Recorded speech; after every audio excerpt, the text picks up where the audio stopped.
મિત્રો, આજે 8 માર્ચ એટલે આંતરરાષ્ટ્રીય મહિલા દિવસ. દેશ અને દુનિયામાં મહિલા દિવસની ઉજવણી થઈ રહી છે.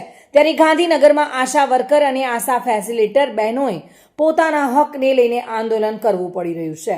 લઘુત્તમ વેતન, કાયમી દરજ્જા સહિતની પડતર માંગણીઓને લઈને પાટનગરમાં સંતાનો સાથે પહોંચેલી મહિલાઓએ વિરોધ પ્રદર્શન કર્યું હતું.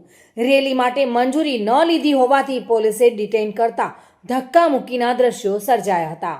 મહિલા આગેવાને કહ્યું હતું કે જો ખરેખર મહિલા દિવસની ઉજવણી કરવી હોય તો ગુજરાતની આશા વર્કર, આશા ફેસિલિટેટર, આંગણવાડીની બહેનો અને મધ્યાહન ભોજન યોજનાના કર્મચારીઓને તેમનો બંધારણીય હક લઘુત્તમ વેતન આપીને તેમને આર્થિક રીતે સશક્ત કરો.